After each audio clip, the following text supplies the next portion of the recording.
انسان نے کہا پروردگار مجھے پلٹا دے. اب جب موت حقیقت بن کے سامنے آ گئی, انسان نے ملائکہ کو سامنے دیکھا, خدا سے کہے گا رب ارجعونی, خدایا مجھے موقع دے دے, مہلت دے دے. بہت کچھ تو نے میرے سامنے رکھا تھا, میں کر سکتا تھا, غفلت میں کسی بھی وجہ سے نہیں کیا, اب جا کے کروں گا. خدا کا جواب ہے کہ اللہ ایسا نہیں ہو سکتا. نہ تم پلٹائے جا سکتے ہو اور نہ تم جا کے وہ کچھ کرو گے جس کی تم بات کر رہے ہو. کیوں؟ اس لیے کہ خداوند عالم قرآن کی دیگر آیتوں کے مفہوم کو لے کے بیان کروں آپ کے سامنے, تو خدا یہ جواب دیتا ہوا نظر آئے گا کہ تمہیں جو پہلی زندگی دی گئی تھی اس میں تمہیں ایسے ہی نہیں بھیجا گیا تھا.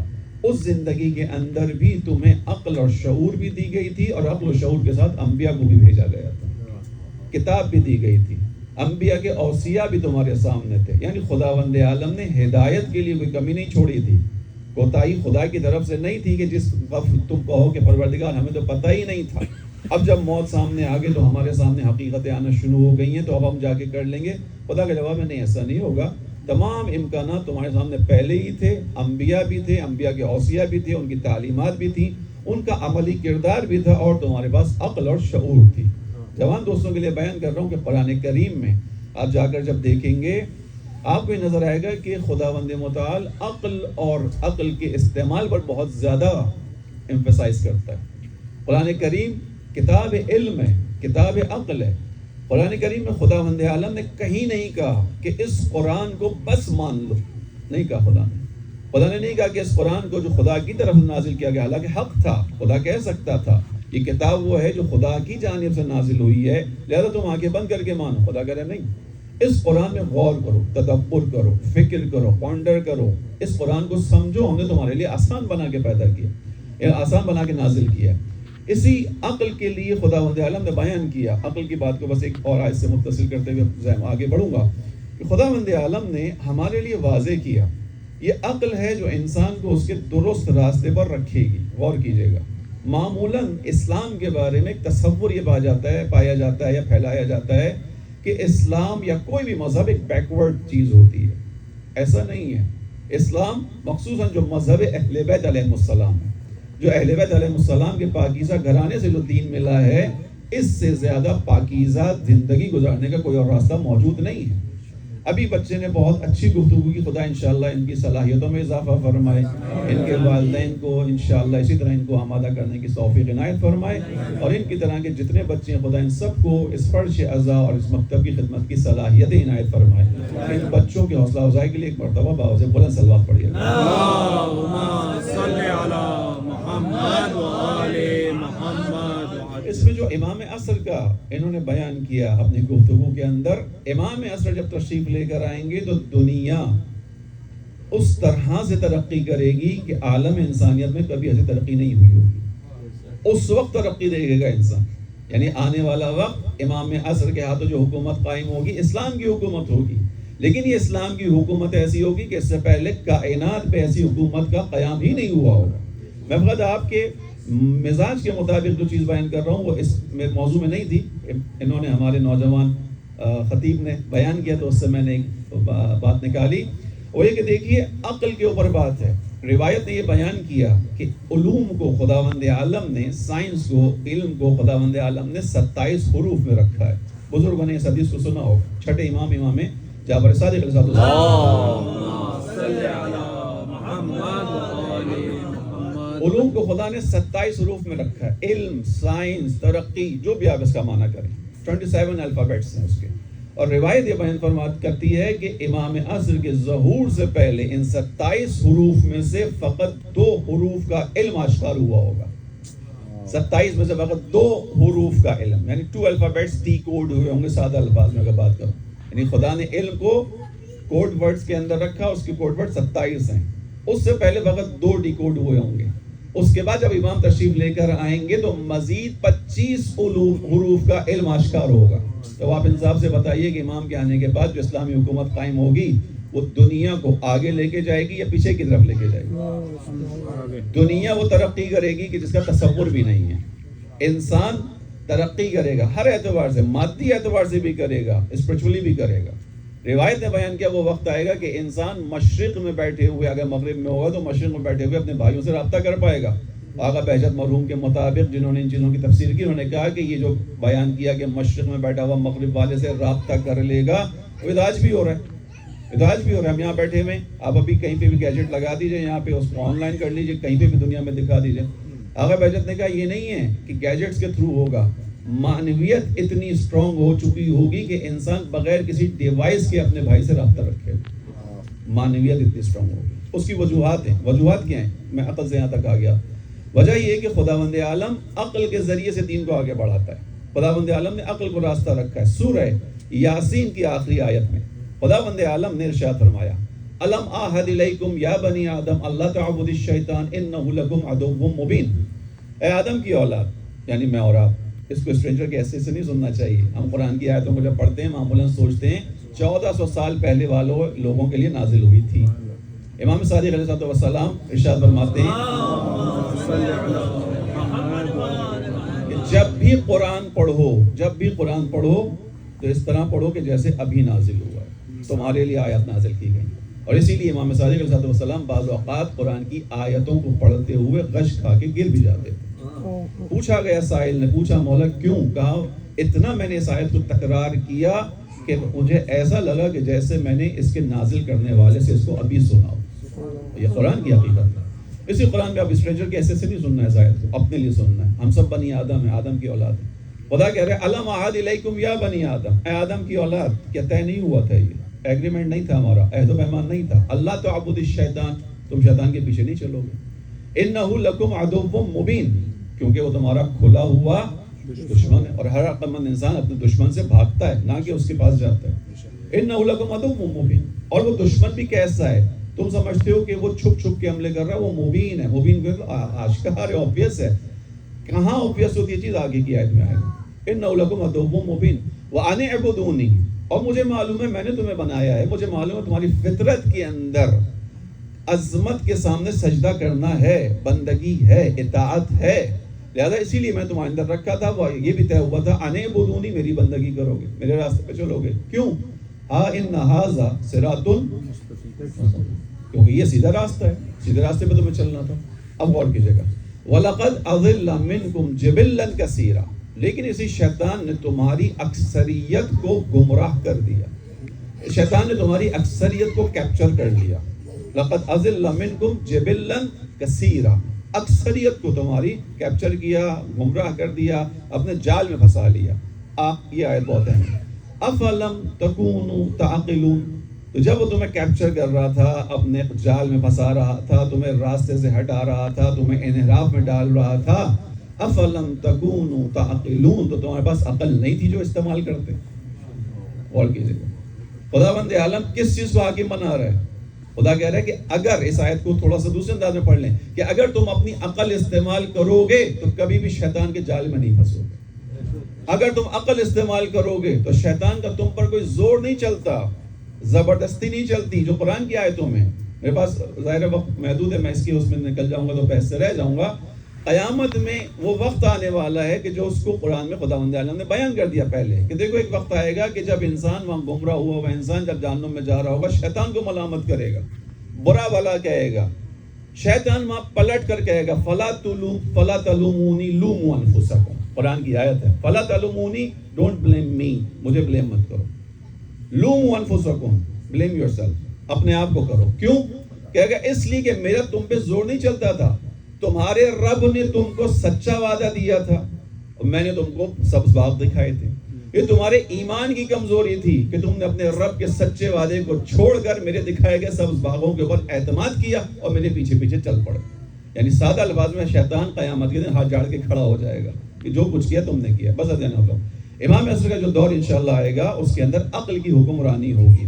خداوند عالم نے اس آیت میں ہمارے لیے بیان کیا کہ ایک وقت ایسا آئے گا کہ انسان کہے گا پروردگار مجھے بھیج دے. خدا کہے گا نہیں, بھیجنے کی ضرورت ہی نہیں ہے.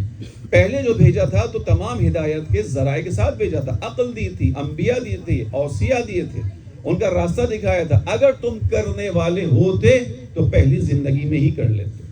یہ جو تمہارا دعویٰ ہے کہ اب پلٹا دے ہم جا کے کریں گے, ایسا نہیں ہوگا. تم دوبارہ جاؤ گے تو دوبارہ اپنی زندگی کی اسی ڈگر پہ نکل جاؤ گے جس میں پہلی زندگی گزار کے آئے. لہٰذا اب کیا ہوگا؟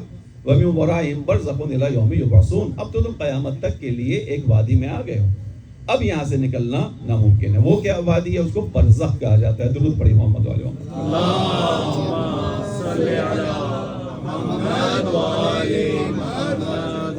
جو موضوع مجھے دیا گیا ہے وہ برزخ کے حوالے سے. برزخ یعنی ایک ایسی منزل. خدا انشاءاللہ آپ سب کو طولانی عمر عنایت فرمائے. خداوند عالم آپ سب کو صحت و سلامتی کے ساتھ طول عمر عنایت فرمائے. اور دعا کریں خصوصاً اس دور میں جب یہاں تک پہنچے ہیں کہ خداوندہ تیری اس زمین کے اوپر تیرے ولی کے آنے کے آثار ابھرنا شروع ہوئے ہیں, نظر آنا شروع ہوا ہے. بہت کچھ استعماری استکباری طاقتیں, شیطانی طاقتیں کمزور پڑتی نظر آ رہی ہیں. عالم اسلام, عالم تشیع ابھرتا ہوا نظر آ رہا ہے. اس کا سورج تو خدا یا امید رکھ سکتے ہیں کہ شاید تیرے ولی کے آنے کا زمانہ نزدیک ہو. جیسا کم سے کم زندگیوں میں اتنی مہلت ضرور دے دے کہ جس حکومت کو یاد کر کے امام علی علیہ السلام کہتے تھے آہ کم شوقا الی رؤیتہم فی دولتہم, مجھ علی کو کتنا شوق ہے کہ میں مہدی کو حکومت قائم کرتے ہوئے دیکھوں. خدا جب یہاں تک پہنچایا ہے تو اتنی مہلت دے دے. جب یہاں تک پہنچایا ہے تو وہ حکومت اور وہ امام کے جس کو یاد کر کے چھٹے امام کہتے تھے. کسی شخص نے پوچھا امام صادق علیہ السلام سے کہ مولا کیا آپ ہی قائم ہیں؟ امام نے کہا نہیں میں قائم نہیں ہوں. پھر امام نے بیان کیا قائم ہمارا فرزند ہے اور سلسلہ بیان کیا. اس کے بعد امام کے جملے سنیے گا, غور سے سنیے گا, اور جوانوں سے مخصوصاً گفتگو کرتا ہوں کہ یہ جملے امام معصوم کے ہیں. سلسلہ نسب میں امام سے پہلے ہیں, رتبے میں امام سے پہلے ہیں, لیکن امام اصل کس حقیقت کا نام ہے ان کا ان جملوں سے اندازہ کیجیے گا. اور امام علی کی امام علی نے دنیا میں کبھی کسی چیز کے لیے نہیں کی. کا مطلب کیا ہوتا ہے؟ اے کاش ایسا ہو سکے کہ میں مہدی کو اس کی حکومت قائم کرتے ہوئے دیکھوں. کتنا بڑا انعام ہے یہ. امام صادق نے کیا کہا؟ پوچھنے والے نے کہا آپ قائم ہیں؟ امام نے کہا نہیں میں قائم نہیں ہوں. لو, اور امام عصر ہیں ان کا بتایا. پھر امام کا جملہ لو ادرکتہ, اگر میں مہدی تک پہنچ جاؤں, یا اس کا ایک معنی کیا کہ لو کا معنی کاش کا, کاش میں مہدی تک پہنچ جاؤں. لو ادرکتہ, کیا کریں گے امام؟ لخدمتہ ایام حیاتی, اپنی پوری زندگی اس کی خدمت میں لگا دوں, اپنی پوری زندگی اس کی خدمت میں گزار دوں گا. عزیزان محترم, جو نگینہ ہے, جو انگشتر یہ ولایت ہے نا, ہم ولایت کو ایک انگوٹھی سے اگر تعبیر کریں تو اس ولایت کی انگوٹھی کا جو نگینہ ہے اس کو مہدی فاطمہ کہا جاتا ہے.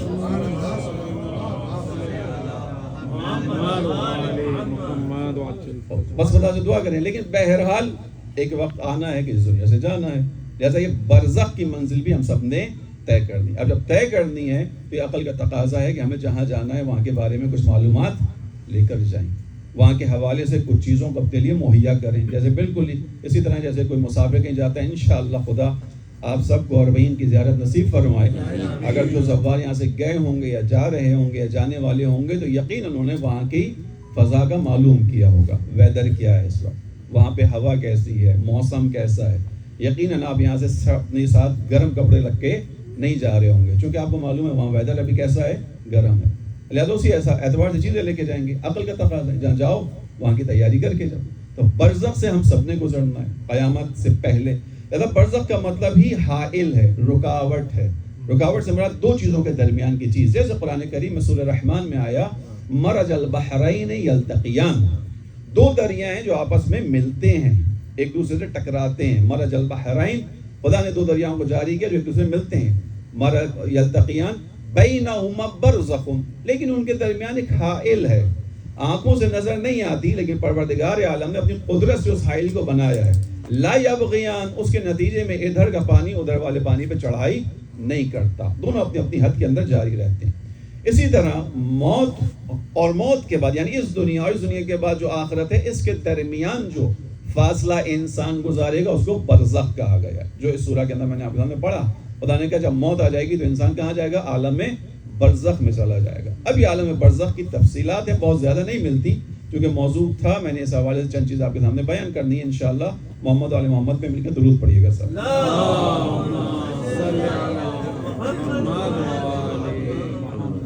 بس اس کے اندر آیت کے اندر برزخ کا تذکرہ ہے. اس سے پہلے کسی کے حوالے سے چند نکات بیان کروں. ایک نقطہ آپ نے محسوس کیا اس آیت میں کہ انسان جس کی موت آ رہی ہے وہ خدا کے سامنے کہہ رہے ایک دفعہ پلٹا دے تاکہ میں جا کے وہ جو چھوڑ کے آیا ہوں نیک اعمال انہیں انجام دوں گا. یعنی ایک طرح سے پچھتاوا ہے, ایک ریگریٹ ہے انسان کو. ہوتا ہے نا بعض اوقات, مثال کے طور پر ہم سب زندگیاں گزارتے ہیں, بزنس کرتے ہیں, کاروبار کرتے ہیں. مجھے نہیں معلوم یہاں کتنا لوگ زمینوں کو خرید و فروخت کرتے ہیں. پاکستان میں بہرحال ایک کام آج بھی زمینوں کا ریئل اسٹیٹ کا ہی ہے. تو وہاں کیا ہوتا ہے کہ کسی شخص کے پاس پیسے پڑے ہوئے ہوتے ہیں, جب پیسے پڑے ہوئے ہوتے ہیں تو وہ ایک زمین لے لیتا ہے, دو لے سکتا ہوتا ہے, لیکن ایک لیتا ہے کہ پتہ نہیں کیا ہوگا آگے جا کے. اب اگر اتفاق سے اس زمین کی قیمت بڑھ جاتی ہے تو پچھتاتا ہے, پیسے تو پڑے ہوئے تھے 2 ہی لے لیتا. ہوتا ہے نا, پچھتاوا ہے. انسان کی زندگی میں پچھتاوے ہیں. ہاں, خدا بند عالم کہہ رہا ہے کہ دیکھو پچھتاوے کی زندگی نہ گزارو. یہ جو پچھتاوا ہے موت کے وقت کا, اس سے بچا جا سکتا ہے. غور کیجیے گا, میں آپ کے عقیدے اور آپ کے ایمان کی بات بیان کر رہا ہوں. پچھتاوے کی زندگی سے میں اور آپ بچ سکتے ہیں, اور یہ بھی اہل بیت علیہ السلام کے مکتب کی ہی خاصیت ہے. ہم اور آپ ایسی زندگی گزار سکتے ہیں, اور ہم چاہتے ہیں ایسی زندگی گزاریں جہاں پچھتاوا نہ ہو. پچھتاوے کا کیا مطلب ہے؟ یعنی جو کچھ کیا درست کیا, جو کچھ کیا رضا الہی کے مطابق کیا. ہمیں یہ سکھایا گیا ہے کہ اگر چاہتے ہو پچھتاوے کی زندگی نہ گزارو تو جن کو خداوند عالم نے تمہارے لیے رول ماڈل قرار دیا ہے ان کی زندگی کے مطابق چلو. کہاں کہا گیا؟ میں اور آپ زیارت عاشورہ جب پڑھتے ہیں تو ایک جملہ خدا سے کہتے ہیں, ایک دعا خدا سے کرتے ہیں. وہ کیا ہے؟ اللہم اجعل محیای محیا محمد وآل محمد ومماتی ممات محمد وآل محمد. پروردگار مجھے ویسی حیات, ویسی زندگی عطا کر دے جیسی محمد و آل محمد کو عطا کی تھی. یہ جو محمد و آل محمد کی زندگی مانگ رہا ہوں, کیوں مانگ رہا ہوں؟ اس لیے کہ میں فطرت میں کمال طلب ہوں. یعنی میں سے مراد انسان, ہر انسان کمال طلبی کی دلیل کیا ہے؟ ہر انسان جس کام میں بھی ہو پرفیکشنسٹ بننا چاہتا ہے, پرفیکشن چاہتا ہے کہ نہیں ہے؟ جس کام میں بھی آپ ہوں پرفیکشن چاہتا ہے انسان. یہ جو ہر انسان کے اندر طلب ہے, میں جو کام کروں پرفیکشن کے ساتھ کروں, کمال طلبی ہے. میں زندگی بھی کمال والی گزارنا چاہتا ہوں, کمال والی زندگی جس میں کوئی ریگریٹ نہ ہو, پچھتاوا نہ ہو. ایسی زندگی زمین کے اوپر کہ جس کے اندر کوئی پچھتاوا نہ ہو, کوئی یہ نہ ہو کہ اے کاش یہ نہ کیا ہوتا یا اے کاش یہ کیا ہوتا. تو سوائے محمد و آل محمد کے کسی کی زندگی ایسی نہیں, سوائے محمد و آل محمد کے کسی کی زندگی ایسی نہیں. فقط محمد و آل محمد کا گھرانہ ملے گا جہاں اے کاش کا لفظ نہیں آئے گا کہ اے کاش یہ کیا ہوتا, اے کاش نہ کیا تھا. کیوں؟ کیونکہ محمد و آل محمد جو کرتے ہیں وہ رضا الہی ہوتی ہے. ہر وقت مشیت الہی پر جو عمل پیرا ہیں وہ محمد و آل محمد ہیں. جابر ابن عبداللہ الانصاری 5ویں امام محمد باقر علیہ السلام کے سامنے آئے. اللہم صلی علی محمد و آل محمد. امام نے جابر سے پوچھا, جابر کیف اصبحت؟ جابر کیا کیفیت ہے تمہاری, کیسے آج صبح کی تم نے, کیا کیفیت ہے؟ جابر نے کہا مولا اس طرح سے زندگی گزار رہا ہوں, اس طرح سے میں نے صبح کی کہ میں موت کو زندگی پر ترجیح دیتا ہوں. موت کو زندگی, جابر کہہ رہے ہیں موت کو زندگی پہ ترجیح دیتا ہوں. اس طرح زندگی گزار رہا ہوں کہ میں چاہتا ہوں کہ میں بیمار ہوں, صحت کے اوپر بیماری کو ترجیح دیتا ہوں. کیوں؟ چونکہ بیمار انسان خدا کے نزدیک ہوتا ہے. میں اس طرح زندگی گزار رہا ہوں کہ میں توانگری سے بہتر فقر کو سمجھتا ہوں, کیونکہ اگر ہاتھ میں مال زیادہ آ جائے تو انسان کو راہ راستے ہٹا دے گا, فقر ہوگا تو انسان خدا کی طرف رہے گا. جابر نے اپنے اعتبار سے بڑے اچھے جواب دیے امام کو. جابر نے پلٹ کر کہا مولا آپ نے مجھ سے تو پوچھا کیسی زندگی گزار رہے ہو, کیا کر رہے ہو, اب آپ اپنا فرمائیے. امام نے کہا جابر ہم اہل بیت علیہ السلام خدا بند عالم سے اپنی طرف سے کوئی چیز نہیں کہتے. جس حال میں خدا رکھتا ہے ہم اس حال میں راضی رہتے. خدا ہمیں زندگی دے, زندگی پہ راضی ہیں. خدا ہمیں موت دے, موت پہ راضی ہیں. خدا ہمارے ہاتھ میں مال کثیر و فراوان عطا کرے, ہم اس پہ راضی ہیں. خدا ہمارے ہاتھ کو خالی کر دے, ہم اس پہ راضی ہیں. خدا ہمیں صحت دے, اس پہ راضی. خدا ہمیں مرض دے, ہم اس پہ راضی ہیں. جابر ہم اہل بیت علیہ السلام خدا بند عالم کی رضا پر راضی رہنے والے ہیں. یعنی اپنی طرف سے کچھ خدا سے نہیں مانگتے. اسی لیے جو آئیڈیل زندگی ہے وہ کس کی, جس کے اندر کوئی پچھتاوا نہیں ہے, وہ محمد و آل محمد کی زندگی ہے. اگر انسان یہ چاہے کہ جب موت کا فرشتہ آئے تو انسان پچھتاوے کی منزل پہ کھڑے ہو کے نہ کہے کہ پروردگار مجھے پلٹا دے تاکہ میں وہ کر سکوں جو نہیں کر کے آیا, اس کا واحد راستہ یہی ہے کہ اللہم اجعل محیای محیا محمد و آل محمد. خدایا ویسی زندگی عطا کر جیسے محمد و آل محمد کو عطا کی. درود پڑھیے سب مل کر. اللہم صلی علی محمد و آل محمد. برزخ کی زندگی ہے. برزخ یعنی اس دنیا اور آخرت کے درمیان کا ایک درمیانی فاصلہ. آیا اس کے اندر حیات ہے؟ اس زندگی کے اندر انسان نعمتوں سے سرشار ہوگا. اس زندگی میں انسان کے ساتھ کیا ہوگا؟ جو سلسلہ مرنے کے بعد شروع ہوگا, حساب کتاب ہے قبر میں. لیکن غور کیجیے گا, چونکہ قبر کو ہی برزخ کی منزل کہا گیا ہے, لہذا اس قبر کے اندر, برزخ کے اندر جو حساب کتاب ہے وہ اعمال کا نہیں ہے. وہ کس چیز کا ہے؟ عقیدے اور اعتقاد کا ہے. جب انسان مرے گا تو سب سے پہلا جو حساب کتاب ہے جو برزخ کی زندگی میں کام آئے گا وہ عقیدہ ہے, وہ اعتقاد ہے. جو اعمال کا حساب کتاب ہے وہ کہاں ہے؟ وہ قیامت میں. اعمال کا حساب انسان قیامت میں دے گا، عقیدے اور اعتقاد کا حساب مرتے وقت دے گا. اسی لیے جو قبر میں منکر و نکیر آئیں گے تو جو سوال پوچھیں گے، اس سوال کے اعتبار سے آپ میں سے یقیناً سب نے ہی کسی نہ کسی کی تدفین کو دیکھا ہوگا. قبر میں جو ہمارے یہاں کسی کو لٹایا جاتا ہے تو اس کے بعد ایک عمل انجام دیا جاتا ہے جس کو تلقین کہتے ہیں. ہمارے یہاں تلقین یہ ہوتا ہے کہ آدمی بیٹھ جاتا ہے، اس کے سامنے بیٹھ کر اس کے بازوؤں کو ہلا کر کہتا ہے اسمع افہم اسمع افہم. یہ بھی مکتب اہل بیت علیہ السلام کی ہی عظمت ہے کہ ہم مرنے کے بعد بھی انسان کے شعور کے قائل ہیں. جب بھی ہم کہتے ہیں کہ اسمع افہم، سن اور سمجھ، یعنی جانے والا بظاہر آنکھیں بند کر کے پڑا ہوا ہے لیکن یہ شعور کی منزل میں، جب بھی ہم سمجھنے کی بات کر رہے ہیں. لہٰذا وہاں پہ جو کہا جاتا ہے اسمع افہم تلقین ہے. تلقین کس چیز کی ہے؟ تلقین کے اندر جتنے بھی سوالات ہیں وہ اعتقادی ہیں. جب مرنے والے اس کا نام لے کے کہا جاتا ہے اذا اتاک الملکان المقربین، جب تیرے پاس ملک مقرب 2 فرشتے آئیں منکر نکیر آئیں، وسألک، اور تجھ سے پوچھے عن ربک، تیرے رب کے بارے میں، تو کیا کہنا؟ وقل فی جوابہما اللہ جل جلالہ ربی، پلٹ کر کہہ دینا کہ میرا پروردگار کون تھا؟ اللہ تھا. جب تیرے دین کے بارے میں پوچھیں کہنا اسلام میرا دین تھا. جب تیری کتاب کے بارے میں پوچھیں کہنا قرآن میری کتاب تھی. جب تیرے نبی کے بارے میں پوچھیں کہنا محمد مصطفیٰ صلی اللہ علیہ وآلہ وسلم نبی.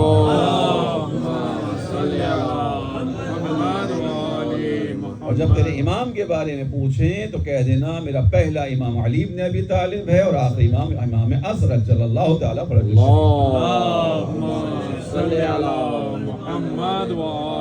آپ نے ملاحظہ فرمایا جتنے سوالات یہاں بتائے گئے تلقین کے اندر وہ سارے کون سے؟ اعتقادی.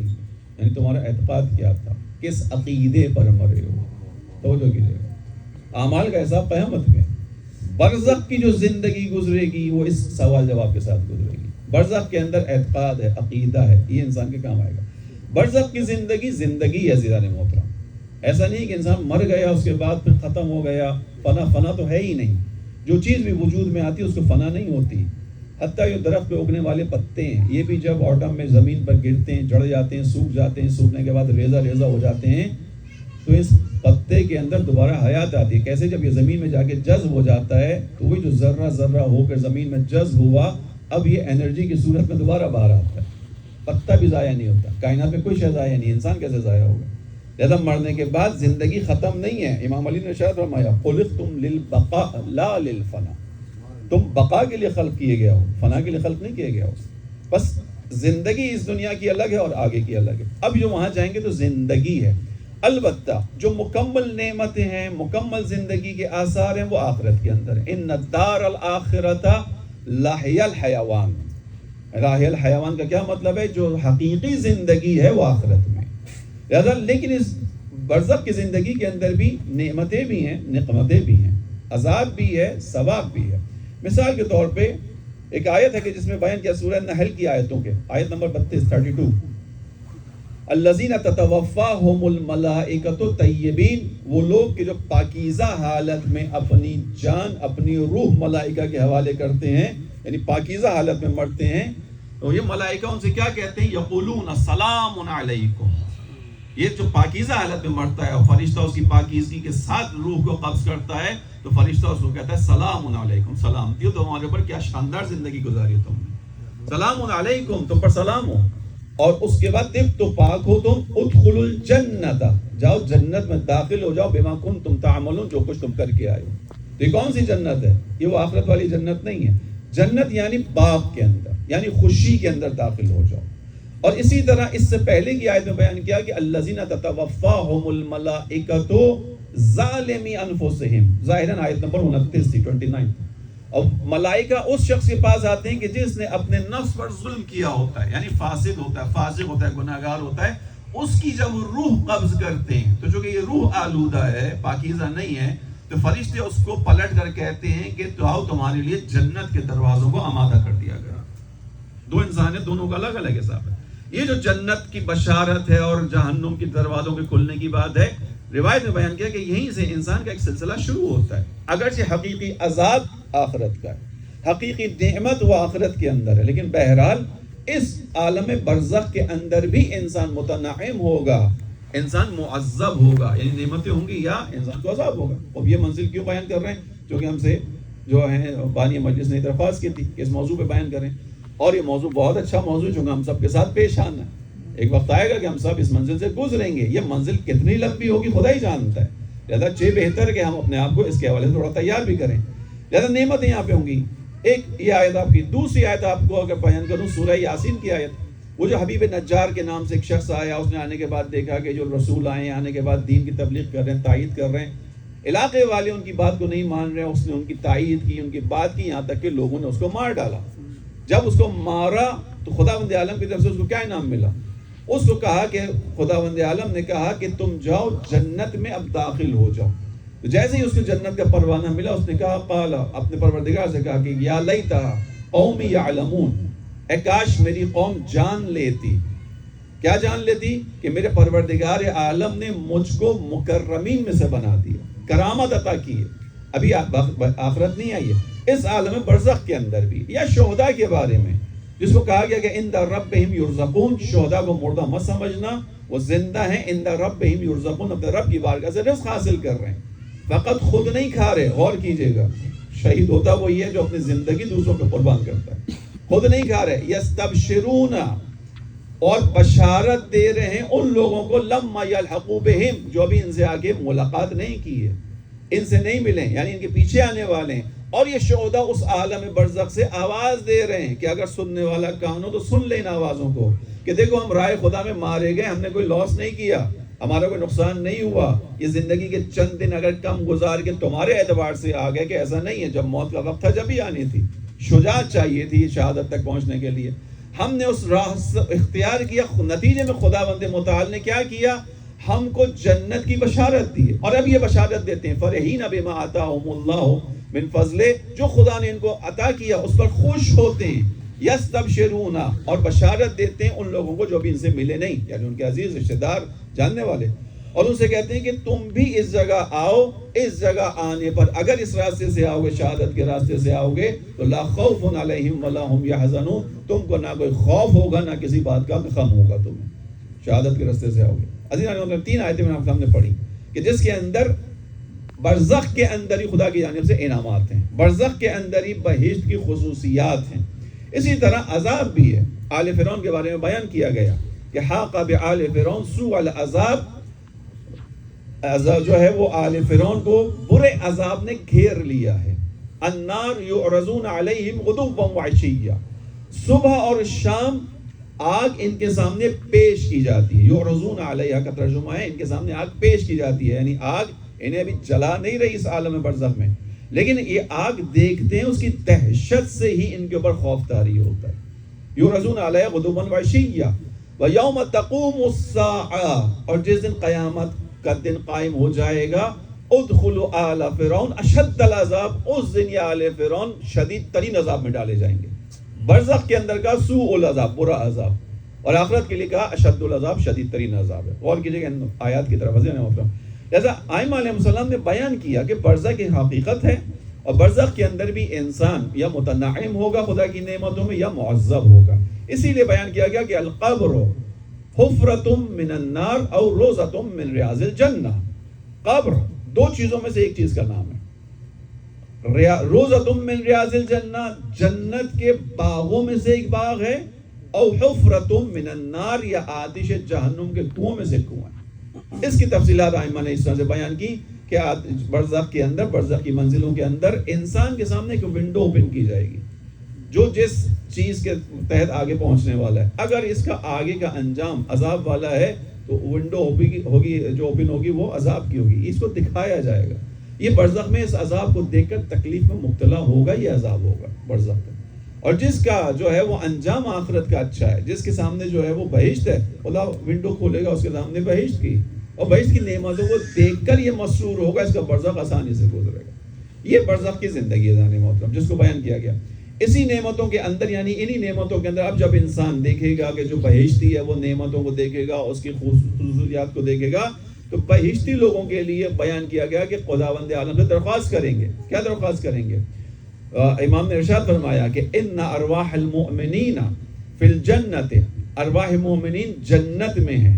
یطعمون من طعامها ویشربون من شرابها، وہاں کے کھانوں میں سے ان کو نصیب ہوتا ہے، کھاتے ہیں، وہاں کے پانی سے یا شراب سے ان کو دیا جاتا ہے، اور اسی کے مزے کو دیکھ کر، اس کے ذائقے کو دیکھ کر، ان نعمتوں کو دیکھ کر یہ خدا سے سوال کرتے ہیں. کیا سوال کرتے ہیں؟ خداوند عالم سے کہتے ہیں ربنا اقم لنا اقم الساعۃ لنا، پروردگار قیامت کو جلد قائم فرما، وانجز لنا ما وعدتنا، اور جو تو نے ہم سے وعدے کیا ہمیں پہنچا دے وہاں تک، کیونکہ نعمتیں دیکھ رہے ہیں آنکھوں کے سامنے، نتیجہ سمجھ میں آ رہا ہے.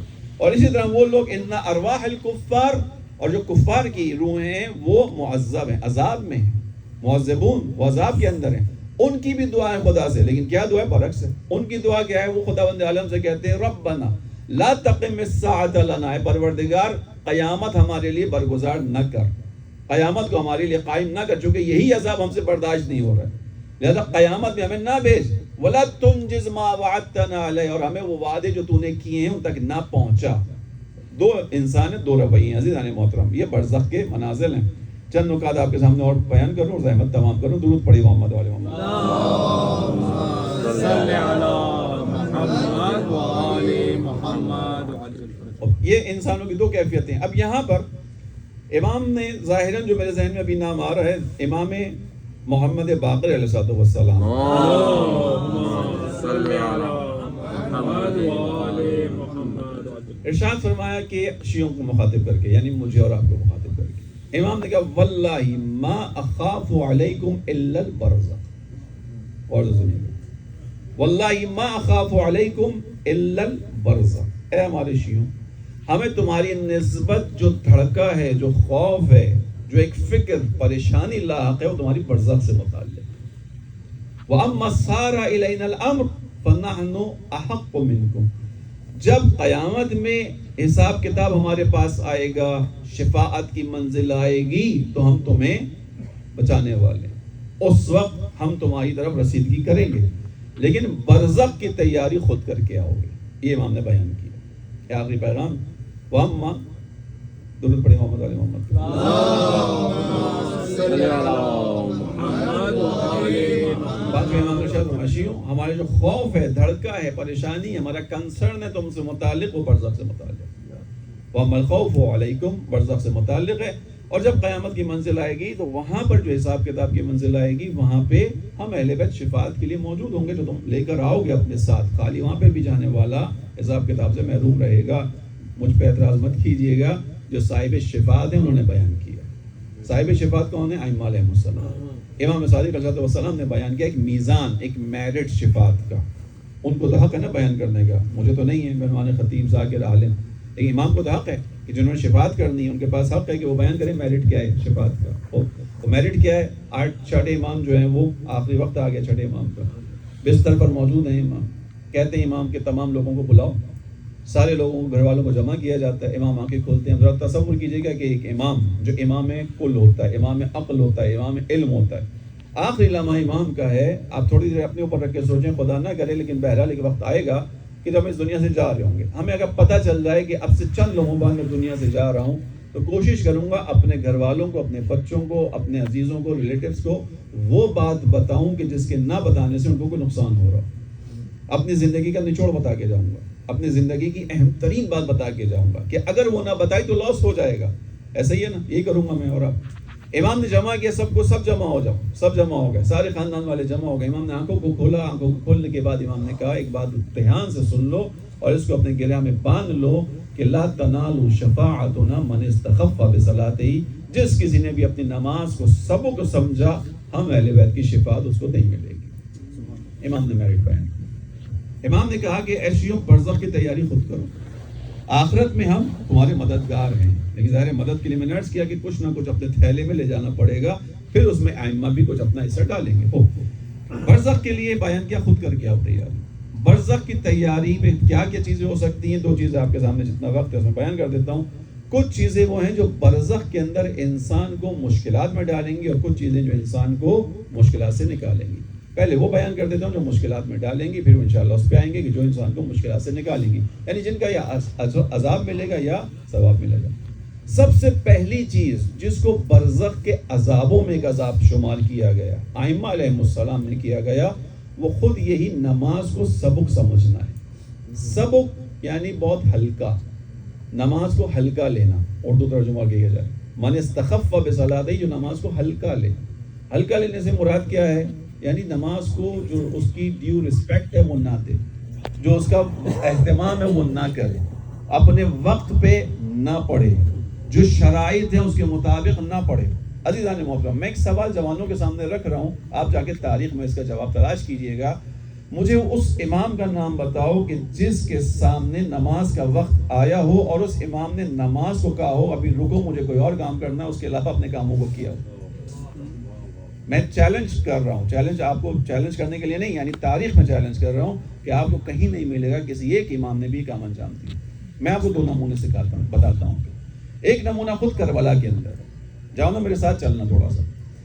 کربلا کے اندر تھوڑا تصور کرو کہ امام حسین علیہ السلام کے پاس کتنے اصحاب ہیں؟ کتنے سنے ہم نے؟ 72. بعض روایات میں 100 کی تعداد ہے، مشہور روایت 72 کی ہے. 100 لے لو یا 72 بہت زیادہ فرق نہیں پڑتا. ان 72 کے اندر سارے کے سارے جوان ہیں؟ سارے جوان ہیں.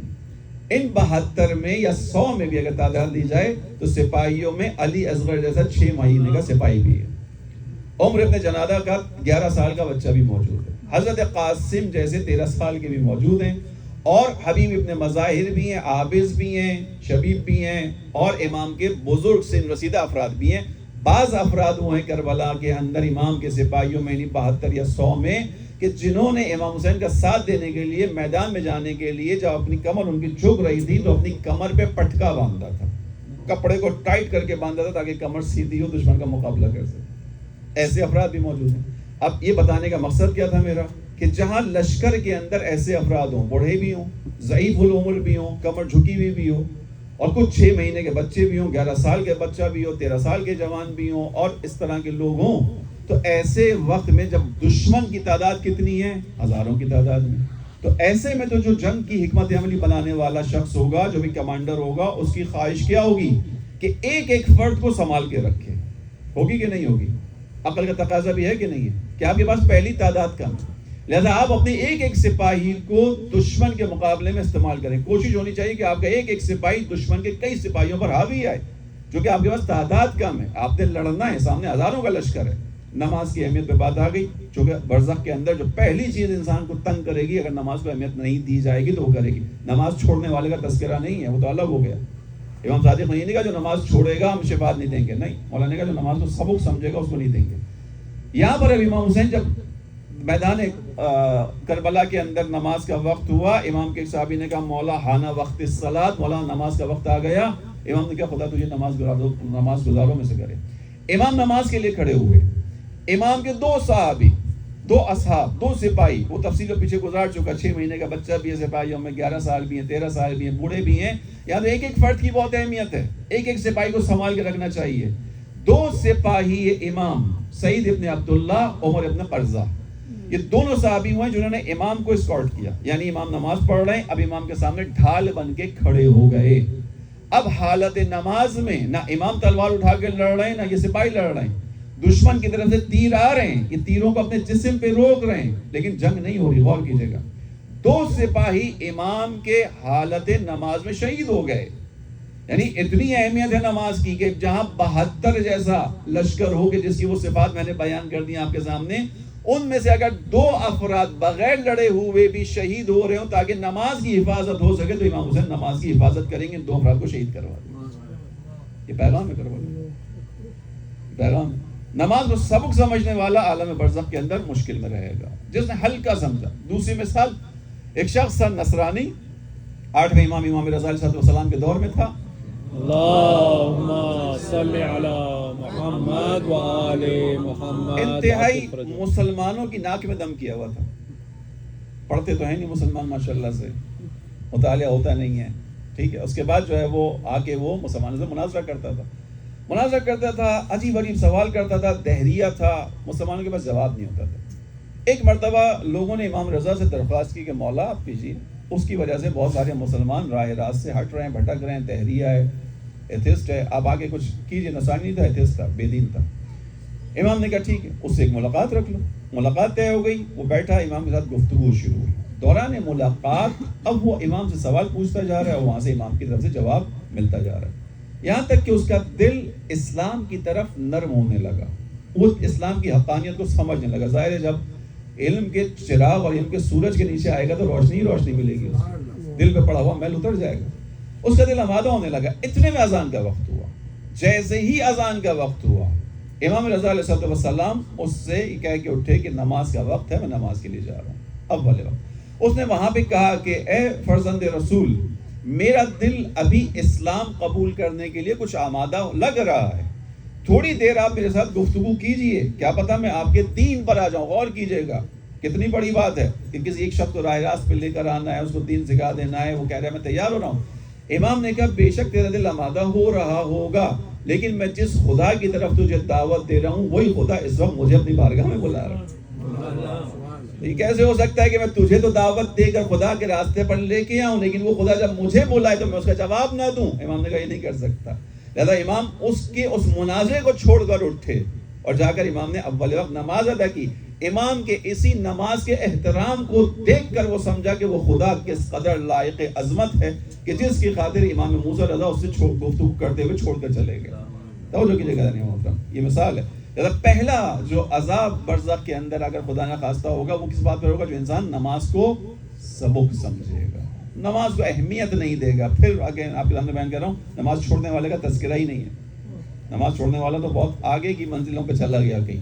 نماز کو سبق سمجھے گا، وقت پہ نہیں پڑھے گا، شرائط کے تحت نہیں پڑھے گا، توجہ سے نہیں پڑھے گا، کیا کہہ رہا ہے کیا نہیں کہہ رہا۔ رسول اللہ کے سامنے ایک شخص آیا، آنے کے بعد اس نے تیز سے نماز پڑھنا شروع کی۔ رسول اللہ نے کہا یہ کیا کووں کی طرح ٹھونگے مار رہے ہو، جیسے کبا ٹھونگے مارتا زمین کے اوپر۔ عزیزان محترم، دوسری چیز جو برزخ کے اندر انسان کی مشکلات کا سبب بن سکتی ہے، اس کے بارے میں اہم ترین ہے وہ چیز، وہ کیا ہے؟ اس کو کہا گیا چغل خوری۔ چغل خوری یعنی ادھر کی بات ادھر، ادھر کی بات ادھر۔ اس کے ذریعے سے آپس میں دلوں کے اندر رنجشیں پیدا کرنا۔ یہ جو ایک کی بات ادھر کرنے، ادھر کی بات ادھر کرنے سے مومنوں کے دل آپس میں الجھ جاتے ہیں، ایک دوسرے سے دوریاں آ جاتی ہیں۔ اس کو برزخ کے عذابوں میں سے ایک عذاب قرار دیا گیا۔ یہاں تو مزہ آئے گا، یہاں تو بہت اچھا لگے گا، ادھر کی بات ادھر کی، انجوائے کر لیا، اس کو لڑا دیا، اس کو لڑا دیا، لیکن برزخ کے اندر یہ چیز انسان کے لیے مشکل بن جائے گی۔ ہمارا تو رویہ کچھ اور ہونا چاہیے۔ ہمارا رویہ کیا ہونا چاہیے؟ ہم جن کے ماننے والے ہیں، جن کا آپ نے ابھی مرثیہ میں تذکرہ سنا، مصائب امام سجاد کے حوالے سے چند جملے بیان ہوں گے، ان مولا کا ہم تو ان کے ماننے والے ہیں نا۔ جوانوں کے لیے بیان کر رہا ہوں، امام کو سید سجاد جو کہا جاتا ہے اس کی 3 وجہ بیان کی گئی۔ اس بات سے نکلا تھا کہ دوسروں کے دلوں کو ایک دوسرے سے بدظن نہیں کرنا چاہیے، برعکس ہونا چاہیے۔ چغل خوری، ادھر کی بات ادھر لگانا برزخ کے عذابوں میں سے ایک عذاب ہے، انسان پریشان ہو جائے گا۔ ہمارا رویہ کیا ہونا چاہیے؟ امام کو پوچھا گیا کہ سید سجاد کیوں کہا جاتا ہے امام کو؟ کیوں سید سجاد یعنی سجدہ کرنے والوں کا سردار، سجدہ کرنے والوں کا سالار۔ 3 وجوہات بیان کی گئی، امام باقر نے بیان کی۔ کہا اس لیے کہ میرے بابا کو جب کوئی نعمت الہی یاد آتی تھی میرے بابا سجدے میں گر جاتے تھے۔ دوسری وجہ امام باقر نے بیان کی، کہا دوسری وجہ ہے کہ جب کبھی بھی خداوند متعال کسی بلا کو دور کرتا تھا میرے بابا سجدہ کیا کرتے تھے کہ خدایا تو نے بلا کو دور کر دیا، ایک حادثہ میری طرف آ رہا تھا تو نے اس سے مجھے بچا لیا۔ تیسری اہم ترین وجہ، تیسری وجہ امام باقر بیان کرتے ہیں، تیسری وجہ ہے کہ جب کبھی، لفظ میں نے غور سے بیان کیا، جب کبھی بھی میرے بابا 2 لوگوں کے درمیان صلح کروانے میں کامیاب ہو جاتے تھے تو خدا کی بارگاہ میں سجدہ کیا کرتے تھے۔ یعنی امام زین العابدین کی سنت کیا ہے؟ 2 لوگوں کے درمیان صلح کروانا۔ اچھا یہ اگر ایک مرتبہ کا عمل ہوتا تو 5ویں امام اس کو امام سجاد کی ان وجوہات میں بیان نہیں کرتے جس کی وجہ سے سید سجاد کہا جاتا ہے کہ زندگی میں ایک بار صلح کروا دی کام ختم نہیں۔ اس کا میں اب اپنے الفاظ میں کہوں گا، یعنی امام دیکھتے تھے کہ معاشرے میں کہاں آپس میں دلوں کے اندر گرا پیدا ہو گئی ہے، کن لوگوں کے درمیان اختلاف آ گیا ہے، کون سے لوگ ایک دوسرے کے خلاف ہو گئے، اور پھر امام ان کے درمیان بیٹھ کر ان سے بات کر کر ان کی گفتگو کو سن کر ان کے معاملات کو سلجھاتے تھے۔ اور جب امام کی باتوں کے اوپر وہ دل آمادہ ہوتے تھے ملنے کے لیے تو امام اس نعمت کی یاد میں خدا کی بارگاہ میں سجدہ کیا کرتے تھے۔ یعنی سیرت سید سجاد اس کا مطلب ہے چغل خوری تو نہیں ہو سکتی۔ سیرت سید سجاد کیا چیز ہے؟ ٹوٹے ہوئے دلوں کو آپس میں جوڑنے کا کام۔ حضرت مجالس یہ پیغام تو دینے آتی ہیں ہمیں، جن ہستیوں کو ہم یاد کرتے ہیں ان کی سیرت کا یہ پیغام ہے۔ خوب، دوسرا گناہ سب کے نماز کے بعد کیا؟ چغل خوری۔ تیسرا گناہ یا تیسری غلطی جس کی وجہ سے عذاب برزخ کا عذاب ہے، وہ انسان اگر نجاست کا خیال نہ کرے۔ اب میں لفظ استعمال کر رہا ہوں، ظاہر ہے جو روایت نے بیان کیا میں اس کے مطابق بیان کر رہا ہوں. نجاستوں میں بھی کہا گیا نجاست البول، یعنی پیشاب کی نجاست، یورین کی نجاست. بعض اوقات توجہ نہیں دیتے لوگ، اس کی جو پاکیزگی ہونی چاہیے اس پہ توجہ نہیں دیتے ہیں. یہ عذاب ہے، برزخ کے عذابوں میں سے ایک ہے. برزخ کے عذابوں میں سے ایک عذاب ہے. اگر آپ نے اس کی توجہ نہیں دی تو عذاب ہے برزخ کے اندر. چوتھی چیز جس کو بیان کیا گیا وہ یہ کہ اگر کوئی انسان کسی سے قرض لے اور قرض لینے کے بعد دینے کی قوت اور صلاحیت رکھتا ہو اور قرض واپس نہ کرے اور مر جائے تو برزخ کے اندر معذب ہے. قرض کا معاملہ اتنا شدید ہے یعنی مطلب کہ رسول اللہ کے زمانے میں کچھ لوگ گئے میدان جنگ میں گئے، لڑے، شہید ہو کر واپس آئے. رسول اللہ نے ایک شہید کے گھر والوں کو بلایا. شہید کے بارے میں یہ کہ جیسے قطرہ زمین پہ گرتا ہے خدا اس کو بہشت کی بشارت دیتا ہے، جو میں نے بھی تھوڑی دیر پہلے آپ کے سامنے آیت میں بیان کیا. خدا رسول اللہ نے اس شہید کے گھر والوں کو بلایا، کہا کہ تمہارے شہید کو جنت کے دروازے پہ روکا گیا. پوچھا یا رسول اللہ وجہ؟ کا وجہ یہ ہے کہ اس کے ذمے کسی کا قرض ہے، یعنی وہ دے سکتا تھا بغیر دیے مرا. جاؤ اس کا قرض ادا کرو تاکہ تمہارے شہید کو بھی بہشت میں جانے کا پروانہ دیا جائے. یہ جو قرض ہے یعنی کسی دوسرے کا حق ہے، کسی دوسرے کا حق اپنی گردن پہ کوئی لے کے مرے گا، برزخ کے عذابوں میں سے ایک عذاب ہے. عزیزان محترم، یہ حق فقط پیسے کا نہیں ہوتا. بعض اوقات میں اشارہ کروں گا انشاءاللہ آپ مومنین اس مصیبت سے باہر ہوں گے، لیکن بعض اوقات ہم پیسے کا حق نہیں رکھتے کسی کا اپنی گردن پہ، لیکن آپ دوسروں کی آبرو ریزی کا حق ہماری گردن پہ آ جاتا ہے. تہمتیں لگا کر، غیبتیں کر کر ایسا بعض دفعہ ہو سکتا ہے. خدا سے پناہ مانگیں کہ ایسا نہ ہو ہم اس حق کے ساتھ مر جائیں کہ کسی کی آبرو ریزی ہو گئی ہو، غیبت ہو گئی ہو. خوب چوتھی جو چیز تھی وہ جہاں پر انسان کی گردن پر کوئی حق ہو جائے گا کسی کا، یہ برزخ کے اندر انسان کو اذیت پہنچائیں گی چیزیں. 4 پہ میں اکتفا کروں گا، والآخر میں آؤں گا ان چیزوں کی طرف جو مددگار ہیں. آپ کہیں گے صرف ڈرانے آئے تھے آپ، نہیں میں ڈرا نہیں رہا، میں حقیقتیں وہ بتانے آیا تھا. اور اب وہ چیزیں کہ جو مددگار ہیں انسان کی برزخ میں، چونکہ برزخ کے لیے امام نے کیا بیان کیا، ہمیں تمہاری برزخ کے علاوہ کوئی خوف نہیں ہے. برزخ کی تیاری خود کر کے بیت برزخ کی آمادگی خود کرو. پہلی چیز جو برزخ کے اندر انسان کے کام آئے گی اور انسان اس کی وجہ سے اطمینان کی زندگی گزارے گا، وہ اہل بیت علیہ السلام کی ولایت پر عمل کرنا ہے. ولایت اہل بیت سب سے پہلی چیز برزخ میں کام آئے گی، وہ ولایت اہل بیت. کیونکہ ولایت اہل بیت بنیاد ہے دین کی. میں ایک جگہ بھی اشرا پڑھا ہے، وہاں پہ میں نے بیان کیا کہ محبت اور ولایت اہل بیت، غور سے سنیے گا، وقت نہیں میرے پاس اب، یعنی آپ کے پاس بھی نہیں ہے. ولایت اہل بیت علیہ السلام اور محبت اہل بیت علیہ السلام دین کا ایک جزوی حصہ نہیں ہے، ایک حصہ نہیں ہے کہ باقی چیزیں آپ کے پاس ہیں ان میں سے ایک حصہ محبت اہل بیت ہے اور اگر یہ نہ ہو تو کوئی فرق نہیں پڑے گا. ایسا نہیں ہے. محبت اہل بیت اور ولایت اہل بیت کل دین ہے، دین کی اساس ہے، دین کی اساس ہے. چھٹے امام نے ارشاد فرمایا جندب کے بیٹے سے، یبنا جندب لکل شیء اساس، اے جندب کے بیٹے ہر چیز کی ایک بنیاد ہوتی ہے، فاؤنڈیشن ہوتی ہے. فاؤنڈیشن کے اوپر بلڈنگ تعمیر ہوگی، فاؤنڈیشن نہیں ہوگی بلڈنگ تعمیر نہیں ہوگی. یبنا جندب لکل شیء اساس واساس الاسلام حبنا اہل البیت، اور اسلام کی بنیاد ہم اہل بیت کی محبت ہے، ہم اہل بیت کی محبت ہے. اور کیجیے گا ذرا، وقت نہیں اس کے حوالے سے تفصیل میں جاؤں. پہلی چیز جو برزخ میں انسان کے کام آئے گی وہ ولایت، جس پر انسان زندگی بھر عمل پیرا رہا ہوگا. دوسری چیز جو برزخ کے اندر کام آئے گی وہ نماز کی درست ادائیگی. وہاں آپ نے سنا عذاب کے اندر نماز کو اہمیت نہ دینا، یہاں پر جو مددگار ہے وہ نماز ہے. اگر انسان نماز کو اپنے وقت پر طریقے پر ادا کرے گا، روایت آپ کے حوالے کرتا ہوا جاؤں کہ انسان جب قبر کے اندر ہوگا تو اس کے سرہانے کی طرف سے ایک انتہائی خوشنما نوجوان اس کو داخل ہوتا ہوا قبر میں نظر آئے گا. انسان پوچھے گا کہ اس عالم وحشت میں تو کون ہے جو اس خوبصورتی کے ساتھ آیا ہے میری اس وحشت کو دور کرنے کے لیے؟ تو جواب ملے گا میں تیری نماز ہوں جو مجسم ہو کے تیرے سامنے آئی ہوں تاکہ تجھے انس عطا کروں، تاکہ تجھے وحشت سے نکالوں. توجہ کیجیے گا. دوسری چیز نماز انسان کے کام آئے گی. تیسری چیز قرآن کریم کی تلاوت، آیت الکرسی کی تلاوت. چوتھی چیز صدقہ. پانچویں چیز زیارت ائمہ علیہ السلام. برزخ کے اندر جو چیز بہت کام آئے گی وہ زیارت ائمہ ہے.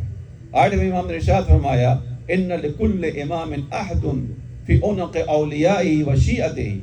ہر امام کا ان کے ماننے والوں اور شیعوں کی گردنوں پر ایک عہد ہوتا ہے، حق ہوتا ہے. وَإِنَّ مِن تَمَامِ الْوَفَاءِ وَحُسْنِ الْأَدَاءِ بِالْعَهْدِ زِيَارَةُ قُبُورِهِمْ. اور اس عہد کی پاسداری اور اس کے ساتھ وفا کرنے کا جو طریقہ کار ہے ان میں سے ایک راستہ ائمہ علیہ السلام کی قبور کی زیارت ہے. خدا آپ سب کو نصیب کرے اربعین انشاءاللہ. یہ جو قبور اہل بیت علیہ السلام کی زیارت ہے یہ برزخ کے اندر ساتھی ہے. برزخ کے اندر ساتھی ہے. امام موسیٰ رضا کو ہم کس عنوان سے یاد کرتے ہیں؟ السلام علیکہ یا غریب الغرباء، السلام علیکہ یا مونس. امام کا لفظ مونس ہے. کون سا مونس؟ کون سا انس؟ قبر کے اندر. امام نے وعدے کی جو میری زیارت پر آئے گا میں چند جگہوں پر آؤں گا. کہاں کہاں آؤں گا؟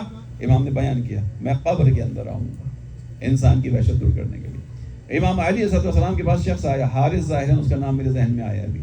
حارث آیا اور شدید گرمی میں آیا. دروازہ کھٹکھٹایا امام کا، عاشق تھا امام کا. دروازہ کھٹکھٹایا، امام نے دیکھا باہر کھڑا ہوا. امام نے پوچھا ما جاء بک، اس گرمی میں آنے کی وجہ؟ یعنی ملاقات ہو چکی ہے ہماری، صبح نماز میں ہو چکی، دیگر جگہوں میں ہو چکی، اتنی گرمی میں شدید چلچلاتی دھوپ میں آیا ہے، وجہ؟ اس کا جواب کیا تھا جو انشاءاللہ آپ کا بھی جواب ہوگا. اس نے کہا کہ حبی لکا یا امیر المؤمنین، اے میرے مولا مجھے میری محبت جو آپ کے لیے وہ کھینچ کے لائی ہے. یعنی میرا دل چاہ میں علی کو دیکھوں، میرا دل چاہ میں آپ کی زیارت کروں. میں اس دل کی وجہ سے اٹھ کر آ گیا یہاں پہ، میں آپ کے دروازے پر آ گیا. مولا آپ کو دیکھنے کا دل چاہ رہا تھا، تڑپ رہا تھا آپ کے لیے. حالانکہ روز دیکھتا ہے لیکن عاشق ہوتا وہی ہے جو جدائی برداشت نہ کر سکے. اس نے کہا حب لکا یا امیر المومنین، اے میرے مولا میں آپ کی محبت میں آیا ہوں اس گرمی کے اندر. امام نے کہا ان کنت صادقا، اگر تو اپنے اس محبت میں سچا ہوگا تو پھر یاد رکھنا میں تیری کئی جگہوں پہ کام آؤں گا. پہلی جگہ اذا بلغت الحلقوم، جب تیری روح تیرے گلے تک پہنچے گی تو علی کو اپنے سرانے پائے گا. زیارت کہاں کام آئے گی؟ برزخ میں. امام علی کہہ رہے ہیں اذا بلغت الحلقوم، جب تیری روح تیرے حلق تک پہنچے گی یعنی نکل رہی ہوگی تو علی کو اپنے سرانے پائے گا. دوسری جگہ عند الصراط، جہاں انسانوں کے قدم ڈگمگا رہے ہوں گے چونکہ علی کی زیارت کے لیے آئے، علی تیری زیارت کے لیے آئیں گے. عند الحساب، اور حساب کا جب وقت آئے گا علی تیری مدد کے لیے آئیں گے. مطلب یہ اہل بیت علیہ السلام کی زیارت جو ہے وہ برزخ کے اندر انسان کو نجات دینے والی ایک شے ہے اور اہم ترین چیز ہے. عزیزان محترم، بس یہ ایام اربعین کے ایام ہیں. خداوند عالم نے اس ایام اربعین کے اندر بڑی برکت رکھی ہے. اس اربعین کو خدا کرے انشاءاللہ جو واک ہو رہی ہے، جس طرح سے لوگ جا رہے ہیں عاشق بن کر، خدا اس اربعین کو امام زمانہ کے ظہور سے متصل کرے انشاءاللہ، اور خدا ہمارے آپ کے قدموں کو بھی اس میں شامل فرمائے. عزیزوں، اس زیارت ہے اربعین ہے، امام حسین کی زیارت ہے. بڑی تاکید ہے امام حسین کی زیارت کے لیے. روایت میں فقط بیان کروں ایک روایت کو مصائب کے اندر، کہ روایت میں بیان ہوا کہ ائمہ علیہ السلام اس شخص کو پسند نہیں کرتے جس کے ذہن میں کربلا جانے کی نیت ہی نہ ہو. جس کے ذہن میں نیت ہی نہیں ہے کربلا جانے کی. بہت سے ایسے افراد ہیں سوچا ہی نہیں کربلا جانے کا. روایت برعکس ہے. امام حسین کی زیارت کے باب میں الگ باب ہے. کہا گیا کہ جو شخص مالدار ہو، جس کے پاس پیسہ ہو، فراوان ہو، جس کے پاس اچھا حساب کتاب ہو، ائمہ نے کہا سال میں 2 مرتبہ حسین کی زیارت پہ جائے. جس کے پاس کم ہے وہ 1 مرتبہ کی کوشش کرے. کم از کم نیت ضرور رکھے. کیا نیت رکھے؟ یہاں بیٹھے ہوئے جتنے لوگ ہیں نیت رکھیں کہ اس سال نہیں جا سکے اربعین پہ، جیسے ہی موقع ملے گا، اربعین سے بھی مخصوص نہیں ہے، جیسے ہی موقع ملے گا ہم امام حسین کی زیارت کے لیے جائیں گے. ائمہ نے اس شخص کو پسند کیا. امام صادق کے سامنے ابو بصیر آئے. امام نے پوچھا ابو بصیر زیارت کرنے جاتے ہو جد کی ہماری؟ کہا مولا کبھی کبھی جاتے ہیں. امام نے کہا روز کیوں نہیں کرتے؟ کہا مولا کیسے کروں گا روز، کہاں رہتا ہوں، کربلا کہاں ہے. امام نے کہا تم اگر روز کرنے کی نیت کرو میں تمہیں بتاتا ہوں، ہماری جد کی روز زیارت کرو. ابو بصیر کہتے ہیں مولا کیسے ہوگی؟ کہا جب تمہارا دل چاہے ہمارے جد حسین کی زیارت کرنے کے لیے باہر نکلو، آسمان کے نیچے آؤ، داہنی طرف دیکھو، بائیں طرف دیکھو، سر اٹھا کر 1 مرتبہ کہو صلی اللہ علیہ یا ابا عبداللہ، السلام علیکہ یا ابا عبداللہ. امام کہہ رہے ہیں میں ضامن ہوں تمہاری زیارت کا. ابو بصیر کہتے ہیں اس جملے کو سننے کے بعد میں دل میں 300 مرتبہ حسین کی زیارت کرتا ہوں. عزیزان مطلب اتنا اہم ہے امام حسین کی زیارت. ائمہ نے اس طرح سے چاہے ہم سے کہ ہم اس زیارت کی طرف پیدا کریں. آخری روایت من اراد اللہ بہ الخیر، خدا جس کے ساتھ نیکی کا ارادہ کرتا ہے، خدا جس کے ساتھ اچھائی کا ارادہ کرتا ہے، قذف فی قلبہ حب الحسین و حب زیارتہ، خدا اس کے سینے میں حسین کی محبت بھی دیتا ہے، حسین کی زیارت کی تڑپ بھی عطا فرماتا ہے. یہ خدا کا ارادہ خیر ہے. جس کے دل میں بھی تڑپ ہے، کسک ہے کہ میں نہیں جا سکا، یہ خدا کی طرف سے دیا گیا خیر ہے عزیزان محترم۔ بس یہ ایام ان لوگوں کے ایام ہیں جن کو اسیر بنا کر لے جایا گیا۔ کربلا کے بعد عزیز و سید سجاد نے جو مصائب دیکھے، وہ مصائب تاریخ ائمہ میں کسی نے نہیں دیکھے۔ سید سجاد نے جو امتحان دیا، وہ امتحان تاریخ ائمہ میں کسی کا امتحان نہیں ہوا۔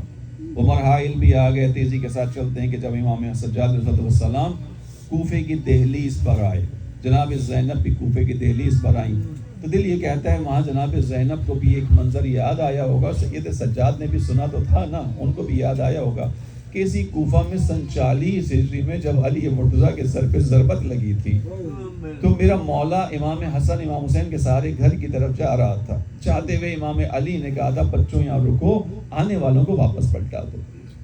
پوچھا گیا تھا بابا کیوں واپس پلٹائیں، آنے والے چاہنے والے ہیں آپ کے خیر خواہ ہیں۔